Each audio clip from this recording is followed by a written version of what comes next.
When Edward R. Murrow brought his radio reporters to television, it would be the defining moment in the history of broadcast journalism. News analyst Edward R. Murrow in See It Now. This is an old team trying to learn a new trade. We are, as newcomers to this medium, rather impressed by the whole thing. Impressed, for example, that I can turn to Don Hewitt here and say, Don, will you push a button and bring in the Atlantic coast? There she is. Brooklyn Bridge. Thank you very much. Hold it, please, will you? See It Now was the first really prestigious broadcast in television. See It Now was to television what Gone with the Wind was to the movies. It was its big moment. We'll be ready to go whenever you are, Mr. Murrow. For Murrow, the genius of television wasn't the gadgetry, but the fact that it could bring the world into people's homes. Howard K. Smith, recording from the Chaillot Palace in Paris. Hello, Edward R. Murrow. Gastonia has a white high school and one for Negroes. This one is for whites. I'm against the niggers and the whites going to school together. I think that we as white people have developed an air of superiority over their race. Murrow tackled segregation at home and apartheid abroad. The Union of South Africa has been called a melting pot of the races, in which nothing melts, not even the human heart. I think he was a little bit of an evangelist, that he wanted to change the world for the better. This minority group is their own permanent majority. They call themselves Afrikaners. Television news could easily have become, in its earliest days, a kind of supermarket tabloid version of the news on the air, and it didn't because of the standard Murrow set. We are 10 years late with this story, but this week our cameras were permitted to visit what might be called the birthplace of the atomic age. We entered by way of the same elevator that used to carry the uranium and graphite down to the first pile. We asked all of the original team that could be assembled to stand where they stood 10 years ago. It was inventive. It was unusual.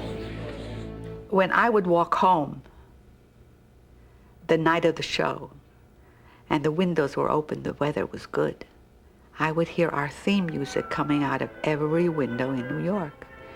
We were the most exciting thing that ever happened to television. People's eyes opened. Their minds started to think.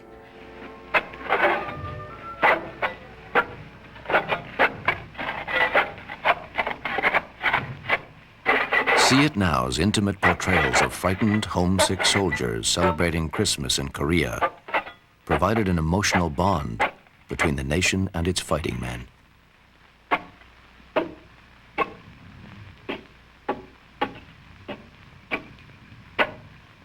This is Korea, where war is going on.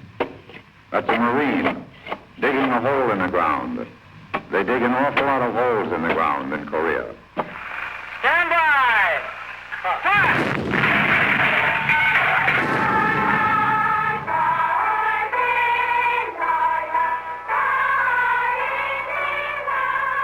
Christmas in Korea was not about the latest battles, body counts, or bombing missions. It was the soldier's story and the people's story.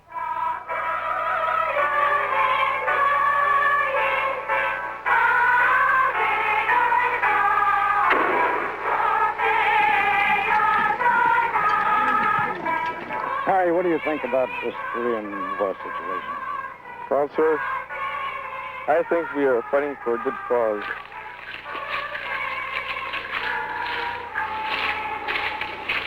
Second platoon Fox Company begins to move out.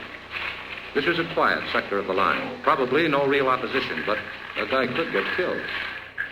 Corporal John J. York, Nashville, Tennessee. BFC Edward R. Gaines, Memphis, Tennessee. BFC Roberto Cortina from Brandon, Texas. Private Jeff Davis, Alabama.